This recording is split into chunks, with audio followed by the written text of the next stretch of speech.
Hi, this is Holly Robbins again with Effective Dialogue Basics. Before we get too much into the next subject, I wanted to really quickly give you a super great tip for getting into your analytical self. And that tip is simply to say, interesting. When you say that, think about Data from the Starship Enterprise.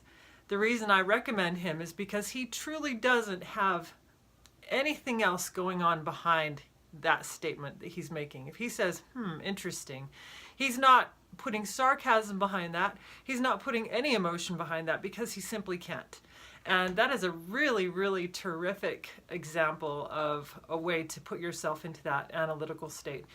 You might feel a bit disingenuous. You might feel a little bit unnatural with that at first.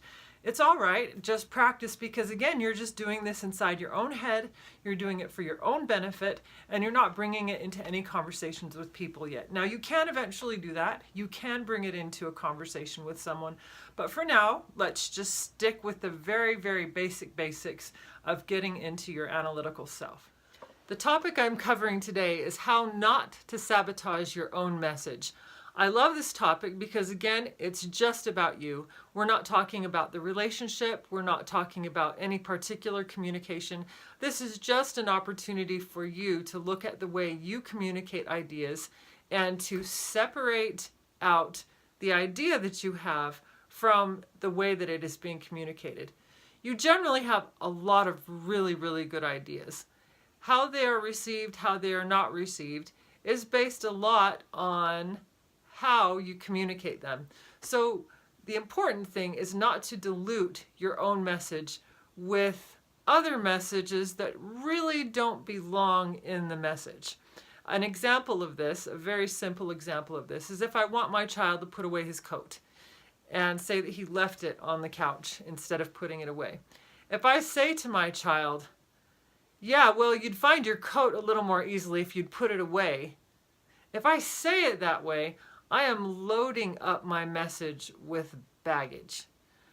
And again, you might be exasperated, that's fine. The important thing that you've done by this time, if you have practiced from the first video, is you're able to take yourself out from the situation and to say, interesting.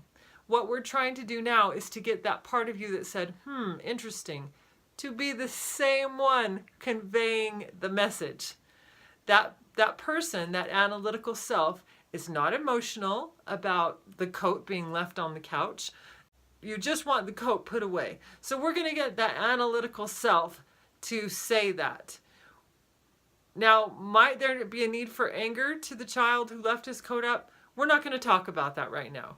Right now, the main focus is being able to communicate very, very clearly, but without loading it up with any baggage at all. So the first thing that one would need to do is, when the child leaves the coat on the couch, to say, interesting. When you observe the emotions that come into your body, into your physiology, when the coat is left on the couch. If you feel anger rise up inside you because you told the child 1,000,000 times not to leave his coat on the couch, or you told him to put it away, you would say, interesting. And that's you observing that there's anger inside of you with regard to what you've asked your child. So there are two elements there. The one is the fact that the child really does need to learn to put away his coat. And that's a great idea. And it's an important idea. And it is your message. If it is your message, the last thing you want to do is to sabotage that by putting something into the message that doesn't belong there, diluting it with whatever emotion is coming into the picture at the time. So how does one go about that? The most important thing, again, is to take oneself out and recognize what your agenda is, and recognize your message and the message that you would like to convey. Again, because it's a really good idea to do this alone at first. You can go into a room after the child has left the coat on the couch and just take a minute and practice saying it in your analytical self. So what I would do is, especially if I'm angry, I would go into my room and I would have my scientist say, interesting. I feel a lot of anger. When Jimmy left his coat on the couch, I felt really, really angry. Why did I feel angry? I felt angry because I've told him 7 million times not to put his coat on the couch, but to put it away. So you've been able to express the anger that you have felt, or whatever emotion. The next thing to do is to simplify your message right there by yourself. So you would ask yourself, what message is important and what message do I want to convey? I want Jimmy to put his coat on the rack and not on the couch. At this point, you will need, for now, to de-invest in whether or not that gets done. I know that is incredibly difficult. It's incredibly difficult, but for the sake of your analytical self, for the sake of cultivating and developing that analytical self, that's really what is needed at this point. It's better if you don't say it to Jimmy right now because you're practicing with yourself, and just look in the mirror and say, Jimmy, I need you to put your coat away. And I want you to say it without any emotion, not like a robot, but just say, I want Jimmy to put his coat away. Now, something you will find when you do this, you will find, surprisingly, especially if you say this in the mirror, if you look in the mirror and you say, I want Jimmy to put his coat away, you will probably feel a huge flood of emotion. And you'll wonder why you're feeling that. And I will tell you right now why you're feeling that.